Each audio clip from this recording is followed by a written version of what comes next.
Short one.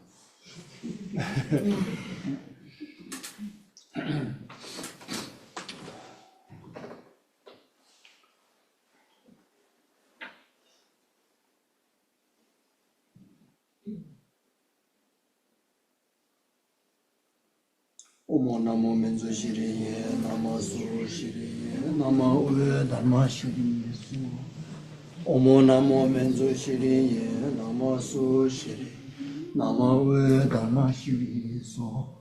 Omo namo menzo shiriye, nama su shiriye, nama ue dharma shiriye su.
Good morning, everyone. Good morning. How are you this morning? Okay. No trouble by the rain? So far, okay?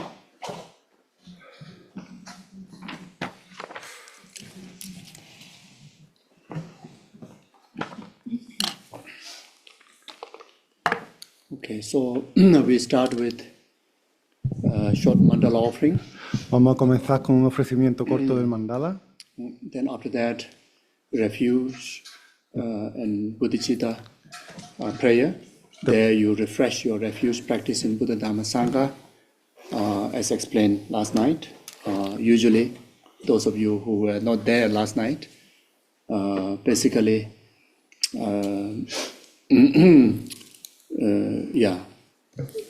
if you have already taken, I think most people, you have taken refuge in Buddha Dhamma Sangha. So,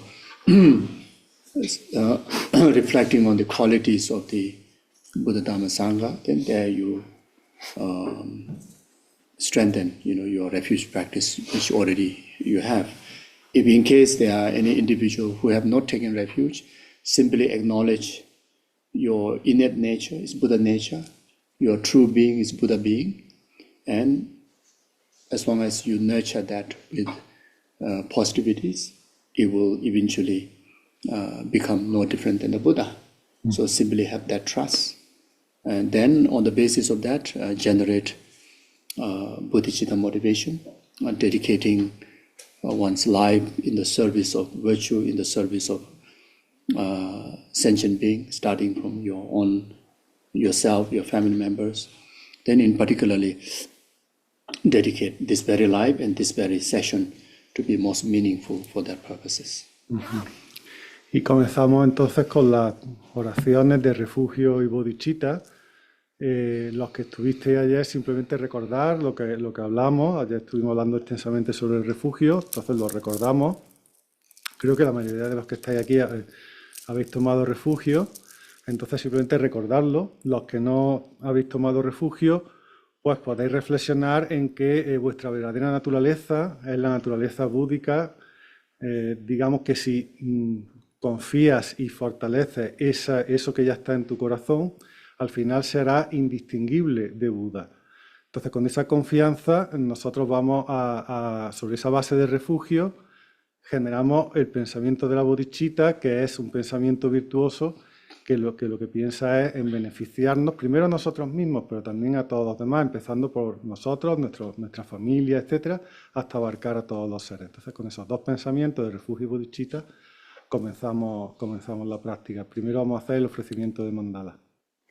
Saji Beje Joshi Mendo Dhamma Rirale Shenyin De Yenpadi Sanje Shindu Mide Guvayi Drogu Namda Shinla Shubarai Jo Shuze Lame Guze Rabdenji Nangura Tili Shuju Jenpa Dan Losan Tembe Drune Sasun Drove Mose Dadu Je Yuru Je Ye Dhamma Guru Ram Mendala Kamneya Daya Amen.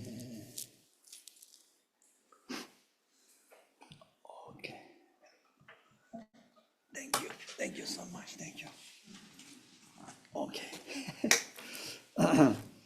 Oh yeah, this one you take away. Oh, thank you so much. Okay, thank you. ¿Se oye bien el micrófono mío? ¿Sí?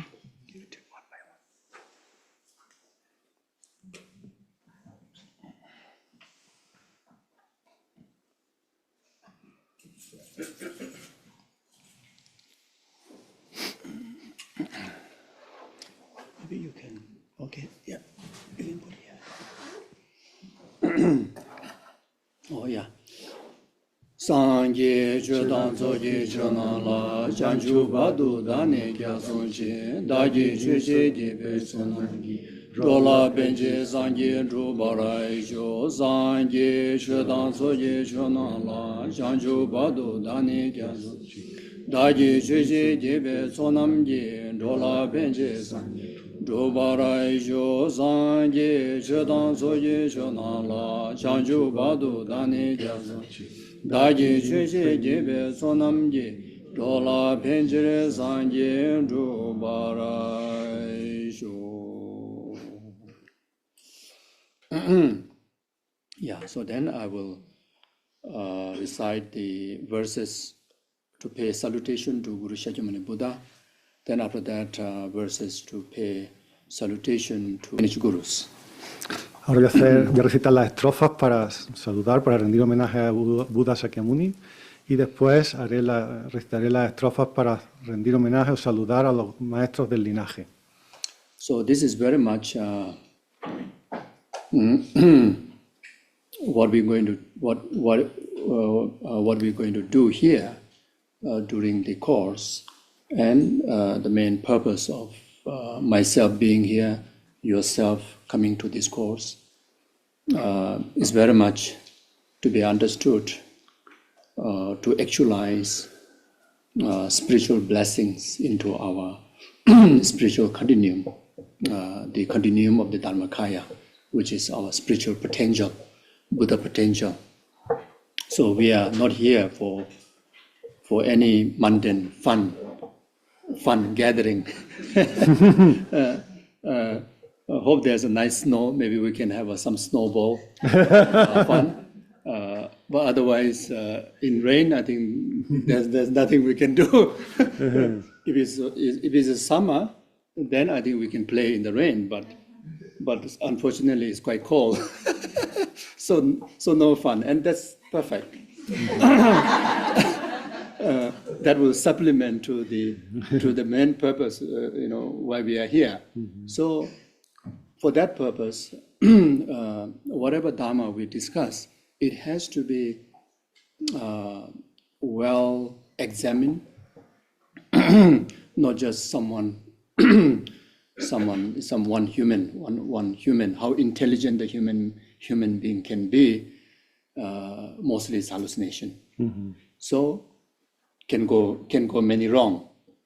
So we have to rely on someone that who have awakened through applications of the wisdom or the teaching, that which we like to practice, which Buddha himself examined thoroughly, just like the goldsmith, how they examine the gold. And he also did say that to do for us. So first, extensive rigorous study, then extensive analysis, then extensive meditation, then only realizing the path, then those wisdoms, those teachings that he shared with us, so-called the Buddha Dharma, it came into a valid teaching, valid wisdom, which carries the benefit of delivering enlightenment, and not just even a minor liberation, but full enlightenment, perfected enlightenment, you see. So therefore, in order for us to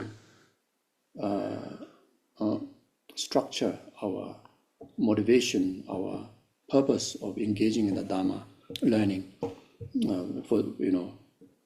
to have a clear purpose, that's the reason why one of the reasons why we pay salutation to Guru Shakyamuni Buddha. Then after that, okay, maybe that one. Entonces, nosotros estamos aquí, el propósito de que estemos aquí y que él esté aquí, digamos que de alguna forma es poder hacer reales o actualizar las bendiciones en el Dharmakaya, digamos, en nuestra naturaleza búdica, nuestro potencial búdico, alimentar ese potencial búdico. Entonces, nosotros no estamos aquí para pasarlo bien de forma mundana. Pues bueno, si nevara podríamos tirarnos bolas de nieve, pero bueno, está lloviendo y con la lluvia se pueden hacer pocas cosas. Si estuviéramos en verano, pues todavía puede salir a la lluvia y pasarlo bien, pero con el frío que hace, bueno, es todo muy propicio para que nos centremos aquí, para que estemos aquí recibiendo estas enseñanzas, ¿no? Lo que se va a explicar no es algo que provenga de un intelecto humano que digamos que las personas podemos tener alucinaciones y creer que algo es verdad, pero no es verdad, no. Lo que se va a explicar aquí, digamos que es el Dharma de Buda, son las enseñanzas de Buda. Y esas enseñanzas, como Buda mismo dijo, deben ser examinadas. Él habló de que las enseñanzas deben ser examinadas como un orfebre examina el oro para ver si es puro, ¿no? Y el proceso es que nosotros primero escuchamos las enseñanzas, las examinamos digamos que las estudiamos, las examinamos, las analizamos, meditamos en ellas y entonces, a partir de esa meditación, podemos tener los logros, podemos darnos cuenta de que estamos actualizando ese camino, que estamos recorriendo ese camino. Por tanto, las enseñanzas de Buda son unas enseñanzas válidas porque no provienen, como hemos dicho, de una mente alucinada, sino de una persona, de un ser que la ha puesto en práctica, la ha experimentado. Y eso nos puede traer un beneficio que puede ser la liberación del samsara, pero mucho más allá, incluso la perfecta iluminación, que va más allá de la mera eliminación. Entonces, para eso pues, es importante que nosotros estructuremos nuestra motivación y con ese propósito, por eso se hace al principio ese saludo a Buda como origen de esa enseñanza y después lo mismo pero con ese saludo a los maestros del linaje.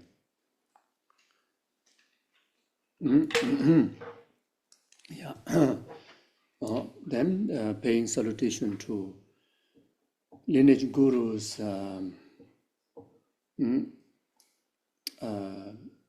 one of the main purposes is to express gratitude of these great lineage masters, perfectly preserving the legacy of Buddha through the extensive learning and realization of the stages of the path, just like the Buddha did, and pass down those knowledge and those inspirations, those blessings uninterruptedly up to today, up to our lineage gurus, like His Holiness the Dalai Lama, Kyabchen Lama Sopa Rinpoche, and all your other gurus. Without their dedication in the Dharma, Buddha Dharma may not be possible to be available up to today, our time. Buddha came into 2,600 years ago. I don't know about you, but I think I was not there due to lacking of my merit. So the only possible to receive the complete and absolute intact in its purity of the Dharma, that which no different than receiving directly, with the Buddha himself, that which we receive the benefit from lineage gurus. So when we express that, then again it helps our spiritual continuum, like such as our Buddha nature, to bring conducive environment to receive the Dharma blessings of realization easily. So that is one of the main reasons, why we pay salutation to the lineage gurus, whether it is before practice sadhana, even before recite, just one mala or omane peme hong, and then no question about before we conduct Dharma discourses.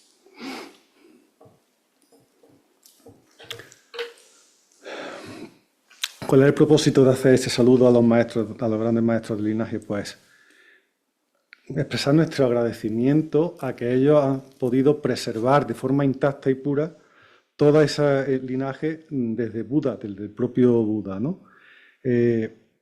Digamos que esos maestros del linaje han preservado todo ese aprendizaje extenso y también los logros del camino. Es decir, han mantenido también los logros, no solamente el conocimiento, sino también las realizaciones.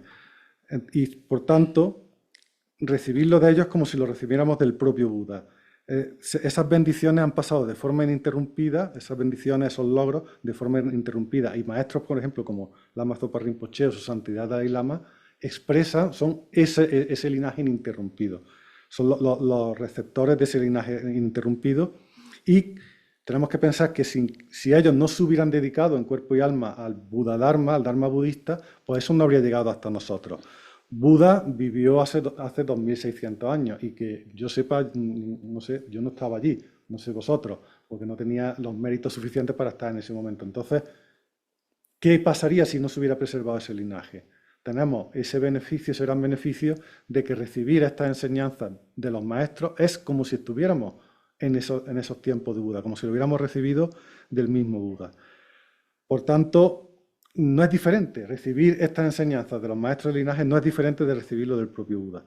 Y al hacer este saludo a los maestros del linaje, estamos expresando que eso nos ayuda a hacer realidad en nuestro continuo mental esa naturaleza búdica que todos tenemos, creando un entorno propicio para que podamos practicar y obtener esos logros de forma fácil.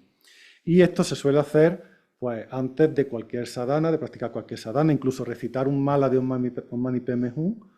Podemos hacer este saludo a los maestros del linaje y cuanto más ahora que vamos a estar discutiendo una enseñanza de Dharma. As I mentioned last night,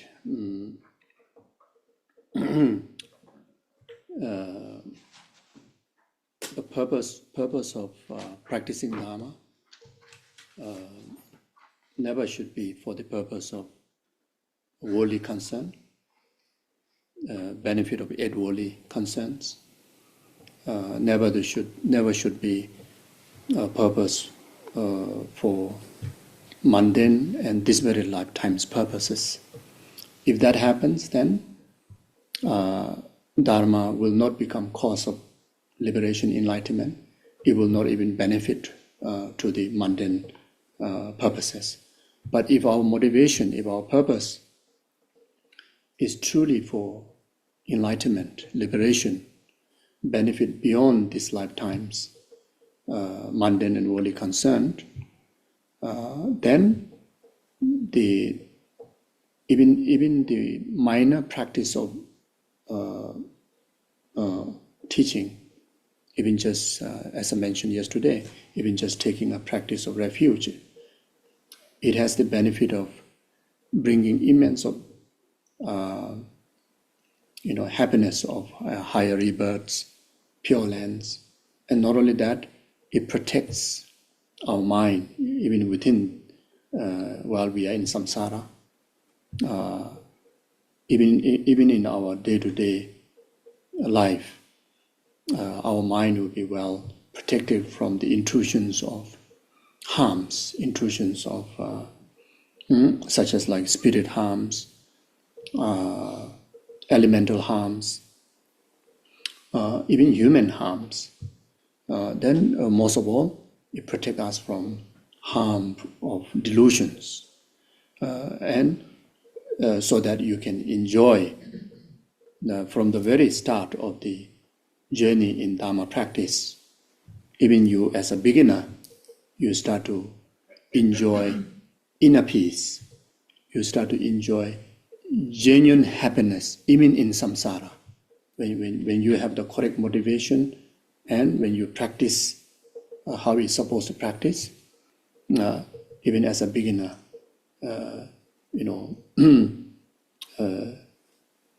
you start to really enjoy the life.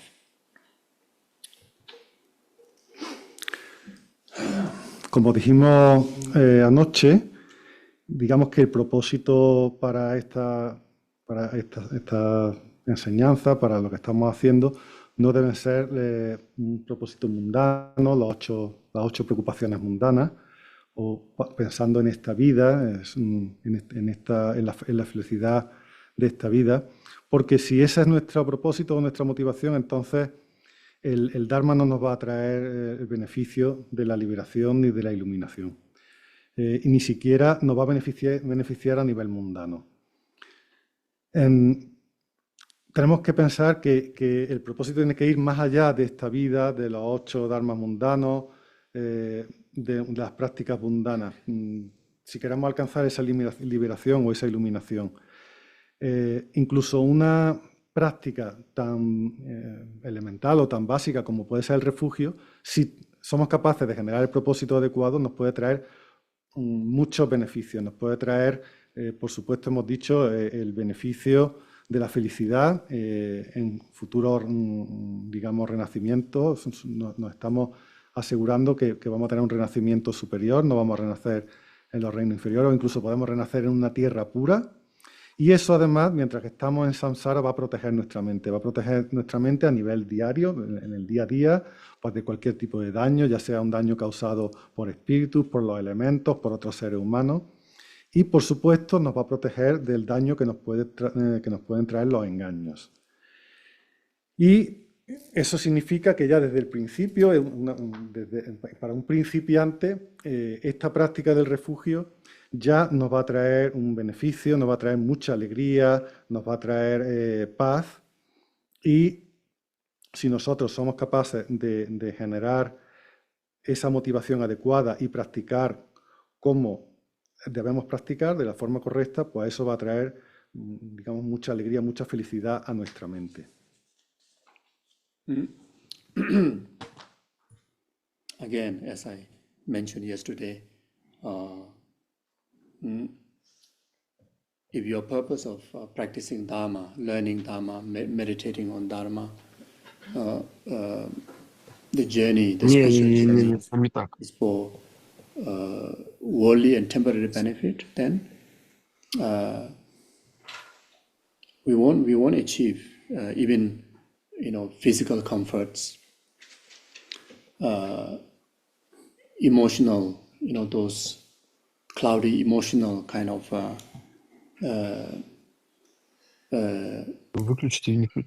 yeah, so the emotional comforts, because learning Dharma,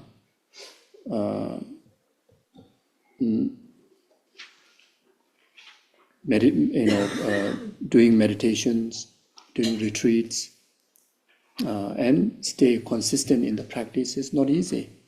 There are a lot of physical challenges, emotional challenges.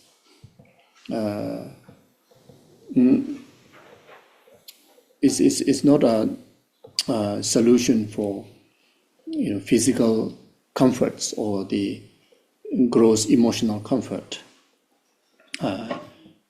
So if the purpose is not set correctly, then when those expectations are not delivered, then so easily to give up Dharma, so easily to give up practice.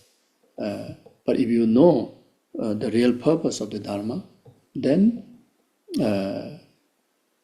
you experience a genuine sense of peace and happiness from depth of your heart, which also brings sense of meaning, whatever experiences, environmentally, physically, emotionally, and your heart always, enjoy a sustainable, deep level of inner peace and happiness. And it is quite obvious that, here, even in this group here, there are some practitioners are so senior. I think some of you practice Buddhism even before I was born. Right? But I'm not telling you you're very, very old. Maybe just before I was born. like here, I got like Paco and our, great meditation teachers. There are many seniors here among you. You still studying the Dharma. You continue to study Dharma for the past maybe 50, 60 years. You're still studying, you're still meditating, you still never give up. But you also went through so much of physical challenges, emotional challenges. The challenges, even after 40 years later, is still the same, isn't it? Not much different, isn't it? And how can it be different? Because this mind, that what we have is samsaric mind. It's a samsara. How can we expect? If we don't completely get rid of it from the root, and how can we expect comfort in this physical body while we are getting older and older through the practice of Dharma, while having this contaminated aggregate. How possible? It's not possible because it is samsara. Samsara means pain. Samsara means suffering. And that mistake was done our previous life. Didn't manage to stop the karma due to ignorance. And we came into the samsaric existence, the birth. That was our mistake. Once we gone through that mistake, all the challenges, even while you are practicing Dharma, even you go in Himalaya, even you come to Oseling, it's no different than Milarepa's cave in Himalaya, and dedicate rest of your life doing retreat. Completely stay away from all the worldly matters. Our physical, our emotional continue to challenge. And one day, our emotion will be completely exhausted until it cannot even stay within this scope. It will depart. Mm-hmm. And this scope will be disintegrated into a dust. Even you claim you have achieved Dharmakaya or enlightenment within that cave, within that lifetime. But when to do with this scope and this emotion, the struggle is still up to then until you completely get rid of. And that was the mistake from our past. So all these challenges are packaged, comes together, bonus gift package, come together after obtaining the credit card of birth. Almost we ask for it. So we have to go through it. But now here, so that's why we are saying purpose of practicing Dharma has to be beyond this lifetime, beyond this lifetime's happiness. Is talking about that. We cannot make another round of mistake while we have the full freedom, full potential to make change now, this lifetime. And the way to do that is correctly and completely investing our energy into the practice, even how hard it is. And if it is very hard, still have a tool to make us happy inwardly, not externally. Externally, emotional troubling, body is still pain, but internally you feel fulfilled. You feel fulfilled. That fulfillment will drive intense bliss from depth of your heart.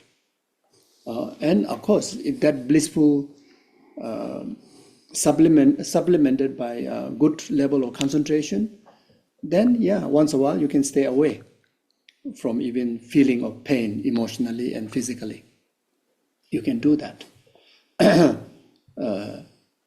So therefore, you see, so we have opportunity to change rest of our future to only have uncontaminated aggregates, uncontaminated rebirth, uncontaminated life, in total freedom. Right now, whole this life is we are under the other's power.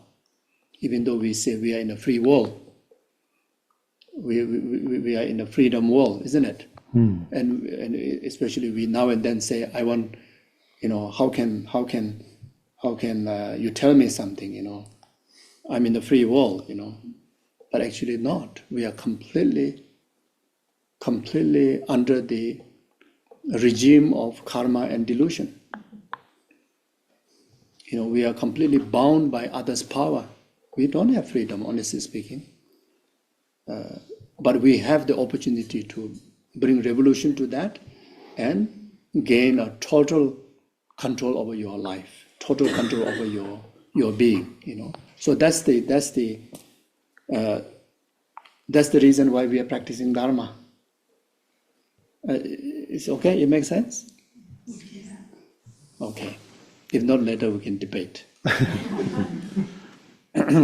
A ver dónde me quedé.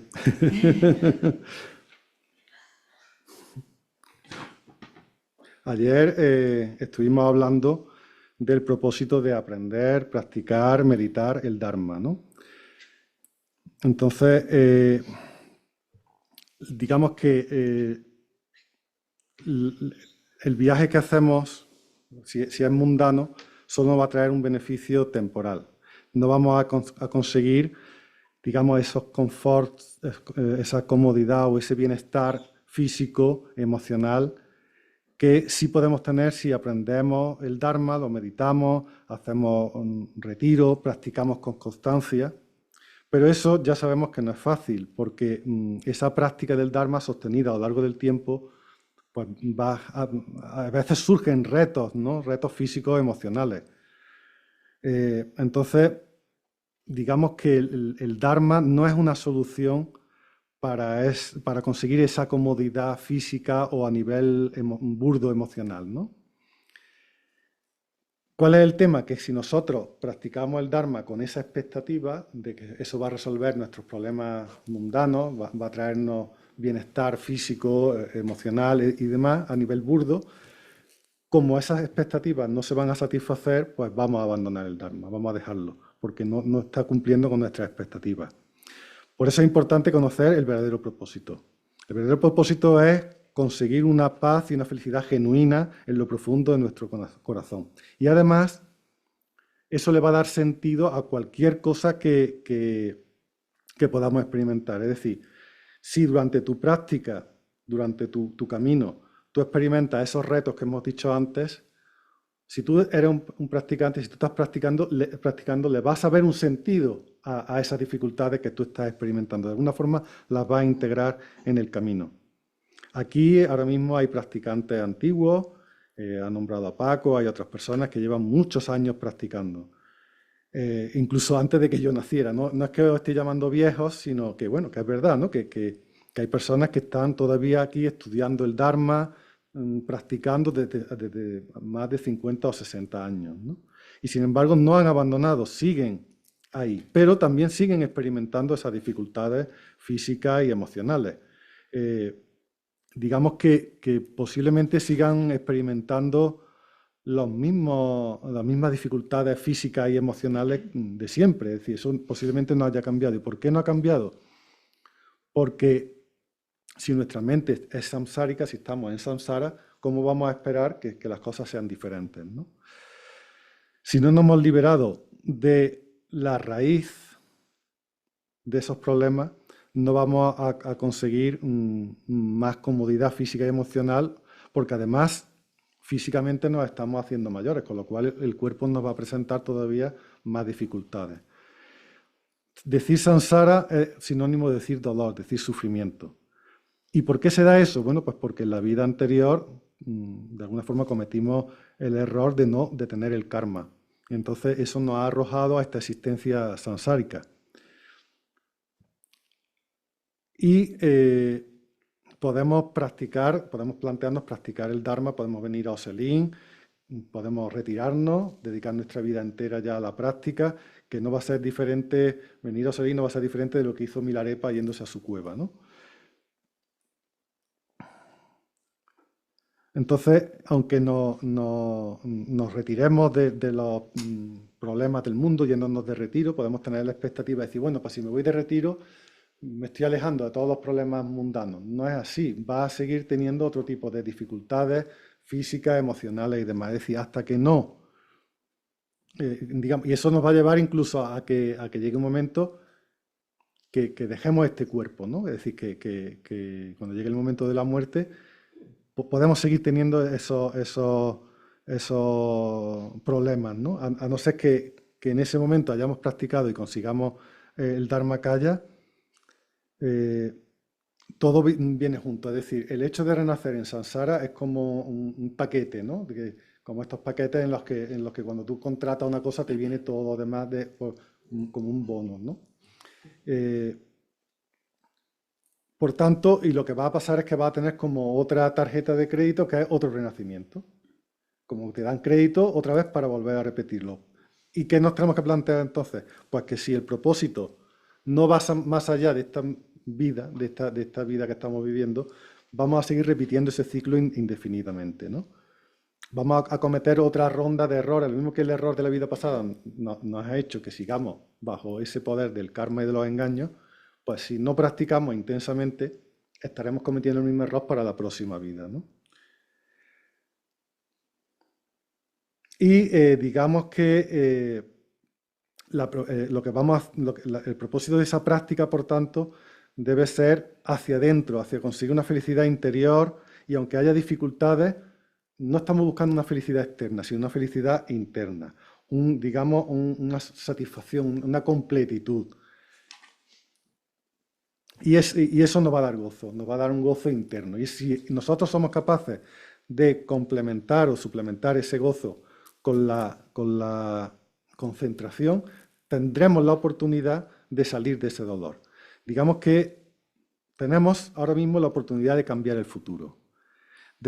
Mientras que tengamos unos agregados contaminados, es decir, mientras que estemos en samsara, vamos a seguir dando vueltas, pero tenemos la oportunidad de conseguir la verdadera felicidad, de conseguir unos agregados no contaminados. Porque ahora mismo, aunque se diga que este mundo es el mundo de la libertad y la gente diga, oye, no me digas lo que tengo que hacer, que yo soy libre, no es verdad. Nosotros estamos bajo el poder de los demás. No existe una verdadera felicidad. Estamos, digamos que como si pudiéramos definir el régimen político, pues estamos bajo el régimen del karma y de los engaños. Estamos atados, de alguna forma, por el poder de los demás. Pero tenemos la oportunidad de hacer una revolución, salir de ese régimen. Tenemos la posibilidad de controlar nuestra vida. Y esa es la razón que debemos pensar para la práctica del Dharma. So my point was talking about those of senior practitioners, why they are still here. Because their motivation and their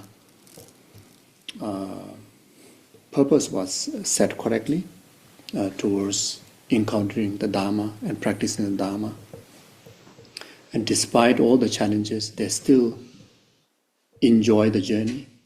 And that enjoyment, that conviction comes out of that fulfillment that they receive, the experiences in the Dharma up to today. And they will carry on, like the great masters up to the last breath. And there they bring the great success of achieving purifications of samsara, its causes, actualizing all the spiritual benefits of liberations, even enlightenment, etc. And that fulfillment brings so much of true happiness, inner peace, like what I talked yesterday. The true happiness, not a material, not a happiness that rely on a material or sensual, but rather rely on the wisdom, faith, conviction, and the meaning, that brought so much of fulfillment in their heart. You see, so this is rejoicing. This is something that that we, especially the new practitioners in the Dharma, should I see so important to have it, especially world become more destructive. Our environments are more destructive. A lot of distractions out there can so easily slip away from the practice.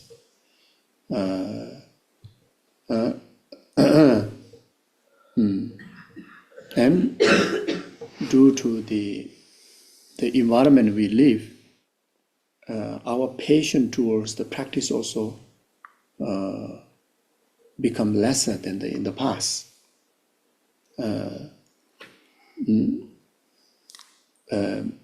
But this is not because of yourself. It's because of the distraction, the environment, influence us that way. But if we are aware we are in that situation, then we utilize our inner strength rather than depending on the external conditions in order for us to be dedicated in the practice, sustainable in the practice, until the day, by nature,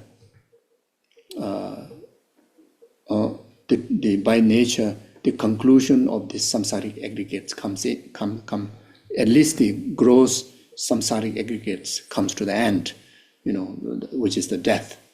Then at least the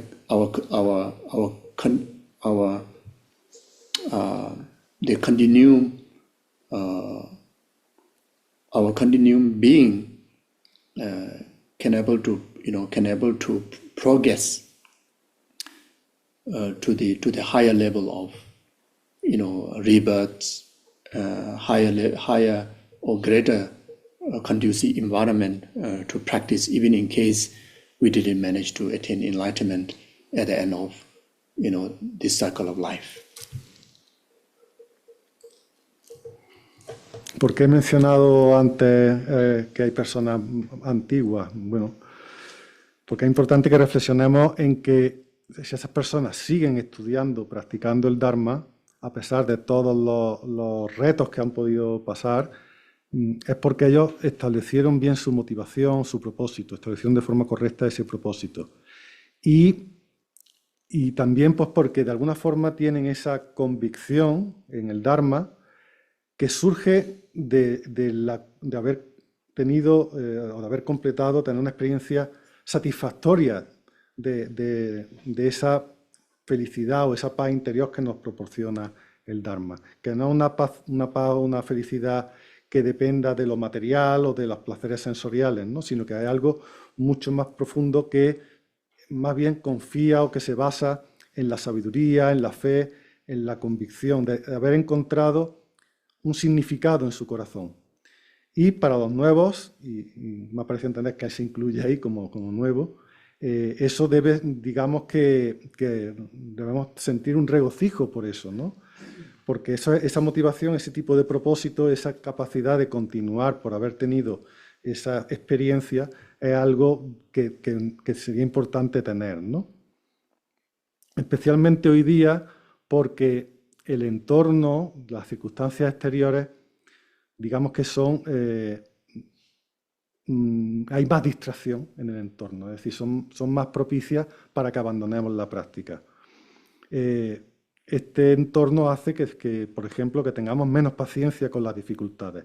Y eso no es por nosotros, no es porque nosotros estemos peor, sino que es justamente ese entorno en el que estamos, ¿no? Pero si somos conscientes de eso, si nos damos cuenta de ese influjo que puede ejercer el entorno sobre nosotros, en vez de basarnos en condiciones externas para sostener nuestra práctica, tenemos que basarnos en nuestra fortaleza interior, hasta que un día pues, podamos concluir o poner un fin a esos condicionantes samsáricos, aunque sea a un nivel burdo, es decir, el momento de la muerte, que es un fin burdo digamos, a los agregados, nos abre una oportunidad de poder progresar, por ejemplo, teniendo un renacimiento superior en el que podamos estar en un entorno que sea un poco más propicio para la práctica y que incluso, aunque no hayamos alcanzado la iluminación, podamos seguir practicando de una forma adecuada.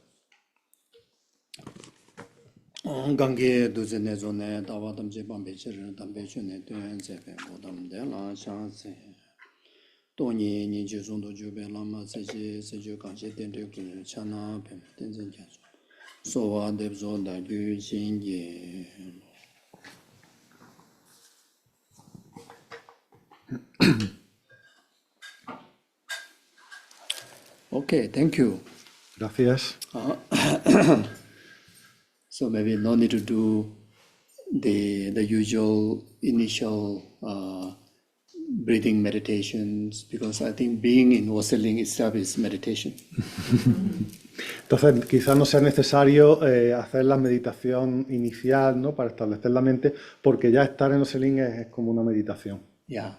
So, and also I already took a little bit of time earlier with the distractions, so I better start with our topic. Y entonces ya hemos dedicado mucho tiempo a todo lo que hemos estado hablando con las distracciones y demás, entonces vamos a centrarnos en el tema de hoy. Yeah, so so our topic is very serious. Maybe one of the most serious. Of course, it's most profound. The heart of the Dharma, the essence. Even the entire 84,000 teaching is taught for us to get to this Mahamudra, to understand Mahamudra, to realize the Mahamudra. So therefore, yeah, it is. In one perspective, it is a very intense thing what we are doing. El tema de hoy es un tema muy serio, muy profundo. Quizás podemos decir incluso que es la esencia del Dharma, que las 84.000 enseñanzas de Buda, su propósito era llegar al Mahamudra, que podamos comprenderlo y podamos realizar el Mahamudra. Por tanto, es una cosa muy intensa la que vamos a tratar aquí. So, Mahamudra. So, Maha is referring to great. It is also understood as a union. It is also understood as all-pervasive. It is also understood the ultimate. Then mudra is understood as a great seal, or the ultimate nature.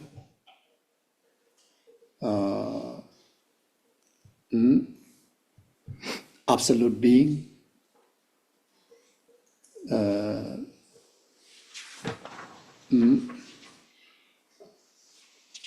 It is also, this word mudra.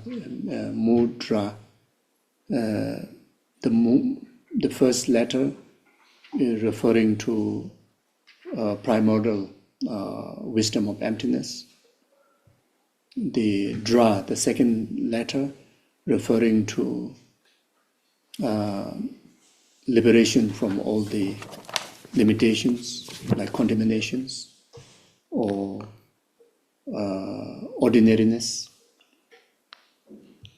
It is also Mahamudra. It is also referring to clear light, the ultimate nature of your being, and ultimate nature of everything's being. So, yeah, this is the meaning. Mahamudra, digamos que podemos explicar el significado. Maha podemos entenderlo de distintas formas. Significa grande, también significa unión, también significa que lo impregna todo, también último o definitivo. Y mudra, pues significa gran sello, naturaleza última, el ser absoluto. Pero también podemos descomponerlo por sílabas, ¿no? Mu es la sabiduría primordial de la vacuidad. Dra es la liberación de los fenómenos de samsara, de las limitaciones, de lo ordinario. Y Mahamudra, en su conjunto, podemos entenderlo también como la luz clara, como la naturaleza última del ser, la naturaleza última de todo, del ser de todo, no solamente del nuestro, sino de todas las cosas. So what to expect to achieve realizing Mahamudra?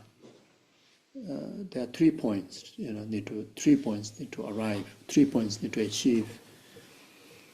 The first point is to able to overcome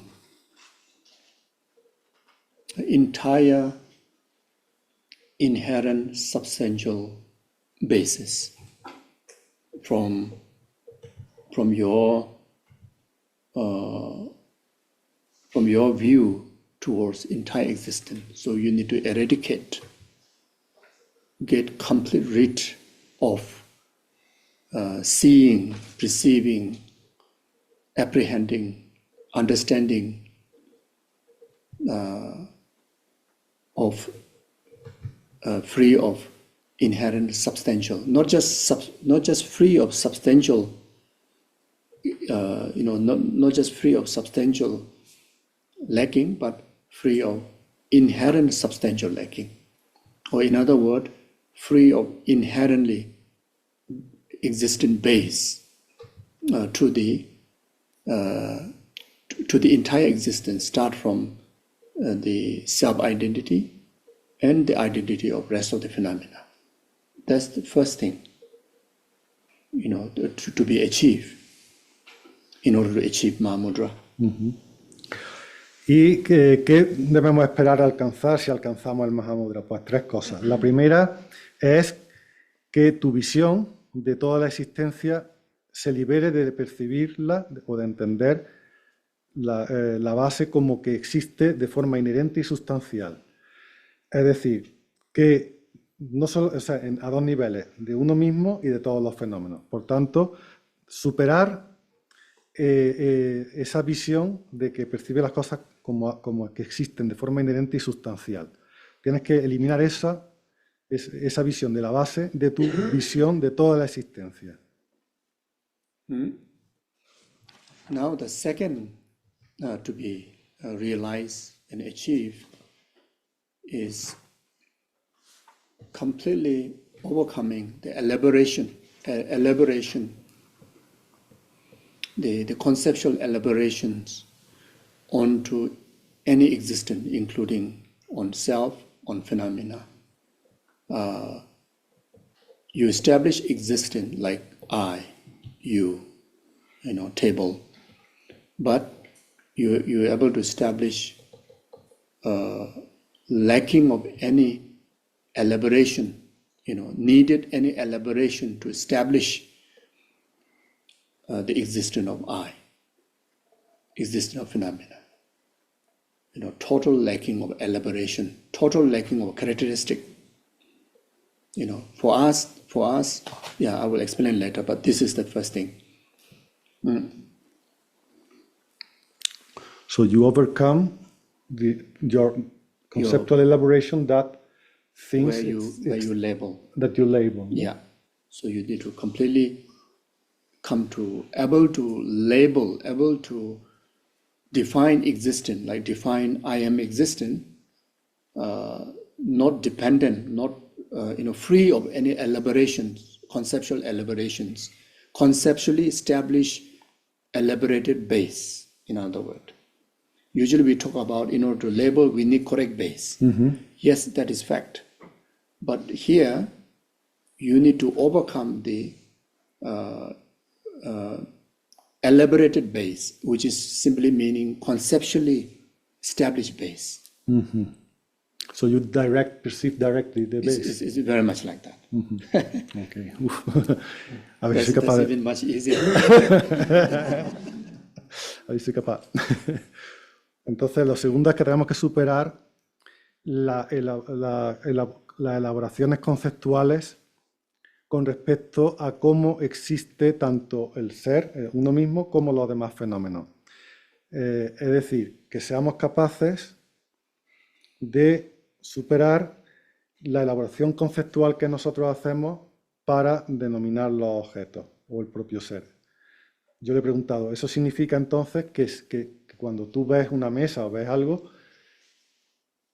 abandonas la elaboración mental que crea el concepto de mesa y demás? Es decir, que lo percibes directamente y dices, sí, esa es una forma quizás más sencilla de decirlo. Tú percibes directamente el fenómeno sin tener que elaborarlo conceptualmente sobre la base. Es decir, sin tener que etiquetar sobre la base. Me parece, no sé si alguien ha entendido otra cosa, yo lo he entendido así.